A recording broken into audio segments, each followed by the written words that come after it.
챕터 2. 시련은 있어도 실패는 없다. 현대의 거대한 도전기. 안녕하세요. 베트남에서 한국어를 공부하시는 여러분, 진심으로 반갑습니다.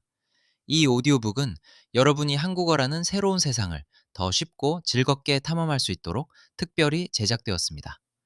지난번 삼성 이야기에 이어 오늘은 한국 경제의 또 다른 거대한 기둥인 현대 이야기를 들려드리겠습니다.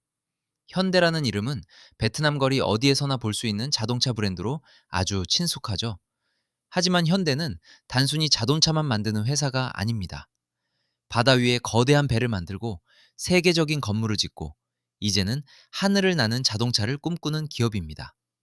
이 거대한 현대의 역사는 사실 아무것도 가진 것 없던 한 소년의 맨주먹에서 시작되었습니다. 시골 소년이 어떻게 세계를 움직이는 기업을 일구었는지 그 흥미진진한 이야기를 아주 자세하게 들려드리겠습니다. 제1장 강원도 통천의 가난한 소년과 4번의 가출.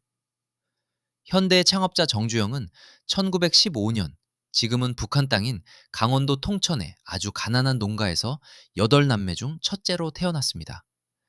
그의 집은 너무나 가난했습니다. 아침부터 밤늦게까지 밭에 갈고 농사를 지어도 식구들이 배불리 먹을 쌀이 없었습니다. 봄이면 산에 가서 나무 껍질을 벗겨 먹거나 풀뿌리를 캐먹으며 보릿고개를 넘겨야 했던 시절이었습니다. 하지만 소년 정주영은 평생 가난한 농사꾼으로 살지 않겠다고 결심합니다. 그는 더 넓은 세상으로 나가서 큰일을 하고 싶었습니다. 그래서 그는 무려 4번이나 집을 나갑니다. 첫 번째와 두 번째 가출은 아버지에게 붙잡혀 실패로 끝났습니다. 세 번째 가출 때는 정말 큰 결심을 했습니다. 아버지가 귀한 소를 판 돈 70원을 몰래 들고 서울로 도망친 것입니다. 당시 70원은 농부들에게는 1년치 생활비와 맞먹는 큰 돈이었습니다. 서울에 온 정주영은 공사장에서 돌을 나르고 철기를 닦는 험한 일을 가리지 않고 했습니다. 하지만 얼마 뒤 아버지가 서울까지 찾아왔습니다. 아버지는 정주영을 보고 눈물을 흘리며 말씀하셨습니다. 주영아, 농부의 아들은 농사를 지어야 한다. 돌아가자. 결국 정주영은 다시 고향으로 돌아갔습니다. 하지만 그의 마음속에는 이미 성공에 대한 불꽃이 타오르고 있었습니다. 나중에 그가 세계적인 부자가 되었을 때 그는 소 판 돈 70원을 평생 잊지 않았습니다. 그것은 아버지에 대한 미안함이자 성공의 밑거름이 된 마음의 빚이었습니다. 제2장 쌀 배달원에서 가게 주인이 되기까지. 정주영은 마침내 4번째 가출에 성공하여 서울에 정착합니다. 그가 처음으로 제대로 일을 시작한 곳은 복흥상회라는 쌀가게였습니다. 그는 쌀 배달원이었지만 남들과는 완전히 다르게 일했습니다. 매일 아침 남들보다 1시간 일찍 일어나 가게 앞을 깨끗하게 청소했습니다. 쌀 가마니를 자전거에 싣고 배달할 때도 누구보다 빠르고 정확하게 배달했습니다. 그는 쌀가게에 있는 모든 쌀의 종류와 가격을 외웠고 단골 손님들의 이름과 주소까지 전부 기억했습니다. 쌀가게 주인은 이 성실한 청년을 눈여겨보았습니다. 쌀가게 주인에게는 아들이 있었지만 아들은 게으르고 노는 것만 좋아했습니다. 결국 주인은 자신의 가게를 아들이 아닌 성실한 종업원 정주영에게 통째로 물려주었습니다. 아무것도 없던 청년이 오직 성실함 하나로 자기 사업을 갖게 된 첫 번째 순간이었습니다. 제3장 길이 없으면 닦으면 된다. 현대건설의 도전. 정주영은 1947년에 현대건설을 세웁니다. 그에게는 아주 유명한 철학이 하나 있었습니다.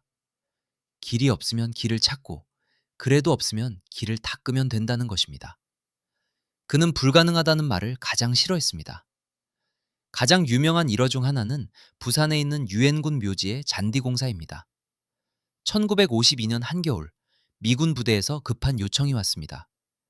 당시 미국의 대통령 당선인이 한국을 방문할 예정이었는데 묘지를 푸른 잔디로 덮어달라는 것이었습니다. 한겨울에 한국의 상과들은 모두 갈색으로 변해 있었습니다. 잔디를 구하는 것은 불가능해 보였고 다른 모든 건설사가 고개를 저었습니다. 하지만 정주영은 포기하지 않았습니다. 그는 곧장 낙동강 변으로 달려갔습니다. 거기에는 겨울에도 푸른빛을 띠는 보리밭이 있었습니다. 정주영은 보리밭 주인에게 돈을 주고 보리싹을 모두 샀습니다. 그리고 수십 대의 트럭을 동원해 푸른 보리싹을 묘지에 옮겨 심었습니다. 미군들은 한겨울에 푸르게 변한 묘지를 보고 깜짝 놀랐습니다. 보리인지 잔디인지가 중요한 것이 아니라 푸른색을 만들어냈다는 사실에 감동한 것입니다. 이 일로 현대는 미군으로부터 큰 신뢰를 얻게 되었고 거대한 공사들을 계속 맡게 되었습니다. 또 다른 일환은 경부고속도로 건설입니다. 1960년대 한국은 고속도로를 지을 돈도 기계도 부족했습니다. 정주영 회장은 직접 집차를 타고 현장을 누비며 작업복 차림으로 인부들과 함께 잤습니다. 직원들이 지쳐서 이건 도저히 안 됩니다 라고 말할 때마다 그는 호통을 쳤습니다. 이봐, 해봤어? 해보지도 않고 안 된다는 소리 하지 마. 이 말은 오늘날 정주영 회장을 상징하는 가장 유명한 말이 되었습니다. 결국 예정보다 훨씬 빨리 고속도로가 완공되었고 한국의 경제는 이 길을 타고 빠르게 달리기 시작했습니다. 제4장 지폐 속 거북선으로 만든 현대중공업. 정주영 회장의 도전은 여기서 멈추지 않았습니다. 그는 이제 바다로 눈을 돌렸습니다. 큰 배를 만드는 조선소를 짓겠다는 결심을 한 것입니다. 당시 한국은 아주 작은 고깃배나 만들던 나라였습니다. 조선소를 지을 돈을 빌리기 위해 영국은행을 찾아갔지만 은행가들은 비웃었습니다. 배를 만들어 본 기술도 없고 심지어 조선소 부지도 그냥 모래사장뿐인데 어떻게 돈을 빌려주겠느냐는 것이었습니다. 이때 정주영 회장은 주머니에서 한국의 500원짜리 지폐 한 장을 꺼냈습니다. 그리고 지폐 뒷면에 그려진 거북선을 보여주며 말했습니다. 이 그림을 보시오. 우리는 이미 1500년대에 세계 최초로 철로 만든 배를 만든 민족입니다. 영국보다 훨씬 앞서 있었습니다. 비록 지금은 잠시 멈춰 있을 뿐이지 우리 몸속에는 배를 만드는 최고의 유전자가 흐르고 있습니다. 이 당당한 자신감에 감동한 영국의 은행가는 결국 거액의 돈을 빌려주기로 서명했습니다. 더 놀라운 일은 그 다음이었습니다. 정주영 회장은 아직 공장도 짓지 않은 상태에서 배 설계도만 가지고 그리스의 큰 선주를 찾아갔습니다. 그리고 배를 사달라고 설득하여 유조선 2척을 주문받았습니다. 공장을 짓는 것과 배를 만드는 것을 동시에 시작한 것입니다. 전 세계 조선 역사상 전무후무한 일이었습니다. 이것이 바로 오늘날 세계 최고의 조선사인 현대중공업의 탄생 비화입니다.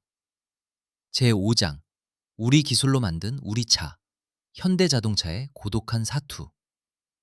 자동차 산업에서도 현대의 길은 험난했습니다. 처음에는 미국의 포드 자동차 부품을 가져와 조립해서 팔았습니다. 하지만 정주영 회장은 만족할 수 없었습니다. 제6장 소떼 1001마리와 정주영의 눈물겨운 귀향. 정주영 회장의 인생에서 가장 감동적인 드라마는 1998년에 일어났습니다. 83살의 노인이 된 정주영 회장은 큰 결심을 합니다. 고향인 북한으로 소떼를 몰고 가겠다는 것이었습니다. 그는 트럭 50대에 소 1001마리를 싣고 판문점을 넘었습니다. 왜 1000마리가 아니라 1001마리였을까요? 그것은 아버지가 소 한 마리를 판 돈을 들고 가출했던 소년 정주영이 수십 년 만에 소 1000마리를 이자로 쳐서 갚으러 간다는 뜻이었습니다. 그리고 마지막 한 마리는 이번이 끝이 아니라 앞으로 남과 북이 계속 소통하기를 바라는 희망을 담은 숫자였습니다. 이 장면은 전 세계 뉴스에 보도되었고 많은 사람의 눈시울을 붉게 만들었습니다. 가난한 시골 소년의 꿈이 드디어 평화의 길이 되어 고향으로 돌아간 역사적인 순간이었습니다. 제7장 현대와 베트남, 님빈에서 피어난 우정. 이제 현대와 베트남의 특별한 관계를 이야기해 볼까요? 베트남은 현대자동차에게 있어 매우 중요한 파트너입니다. 1995년 베트남에 처음 진출한 이후 현대는 베트남 경제의 큰 축으로 자리 잡았습니다. 특히 베트남 북부 님빈성에 있는 현대 탕콩 공장은 현대자동차의 글로벌 핵심 거점 중 하나입니다. 여러분은 베트남 도로에서 현대자동차의 엑센트나 산타페를 아주 쉽게 보실 수 있을 겁니다. 현대차는 베트남 시장에서 매년 판매 1위를 다툴 만큼 큰 사랑을 받고 있습니다. 하지만 현대는 단순히 차만 파는 것이 아닙니다. 베트남의 젊은 인재들에게 정비 기술을 가르치고 낙후된 지역에 학교를 짓고 장학금을 주며 베트남 사회의 일원이 되기 위해 노력하고 있습니다. 베트남 사람들이 현대를 사랑하는 이유는 과거 가난했던 한국을 일으켰던 그 도전 정신이 지금 베트남의 모습과 많이 닮아 있기 때문입니다. 제8장 정의선 회장과 미래의 모빌리티. 이제 현대의 미래는 정주영 회장의 손자인 정의선 회장이 이끌고 있습니다. 그는 현대자동차를 더 이상 차만 만드는 회사가 아니라 사람의 이동을 책임지는 모빌리티 기업으로 바꾸고 있습니다. 여러분, 하노이나 호치민의 오토바이 물결과 교통체증을 잘 아실 겁니다. 정선 회장은 이 문제를 해결하기 위해 하늘을 나는 자동차, 즉 도심 항공 모빌리티를 개발하고 있습니다. 먼 미래의 이야기가 아닙니다. 곧 현대가 만든 비행 택시가 베트남의 하늘을 날아다니는 모습을 보게 될지도 모릅니다. 또한 현대는 로봇 산업에도 엄청난 투자를 하고 있습니다. 세계 최고의 로봇 회사인 보스턴 다이내믹스를 인수하여 매발로 걷는 로봇 개 스팟을 선보였습니다. 이 로봇들은 위험한 공사 현장을 대신 점검하고 미래에는 거동이 불편한 노인들을 돕는 비서 역할을 할 것입니다. 전기차 분야에서도 현대의 아이오닉 시리즈는 전 세계에서 가장 혁신적인 전기차로 선정되며 테슬라와 어깨를 나란히 하고 있습니다. 에필로그. 시련은 있어도 실패는 없습니다. 현대의 역사를 한 단어로 표현하면 도전입니다. 정주영 회장은 세상을 떠나기 전까지도 매일 아침 눈을 뜰 때마다 설렜다고 합니다.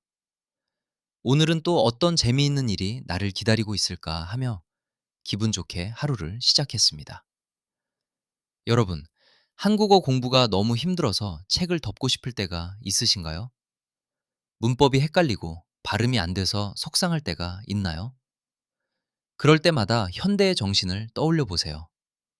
정주영 회장은 말했습니다. 시련은 있지만 실패는 없다. 내가 포기하지 않는 한 그것은 실패가 아니라 단지 지나가는 시련일 뿐입니다. 가난한 시골 소년이 소 판돈 70원을 들고 도망쳐 세계 최고의 기업을 만들었듯이 여러분의 지금 이 한국어 공부도 나중에는 여러분의 인생을 멋지게 바꿔놓을 소중한 자산이 될 것입니다. 이 오디오북을 출퇴근 시간이나 운동할 때 계속 반복해서 들어주세요. 한국어 소리에 익숙해지면 어느 순간 정주영 회장의 열정이 여러분의 마음속에도 전해질 것입니다. 여러분의 멋진 도전을 진심으로 응원합니다. 긴 시간 들어주셔서 감사합니다.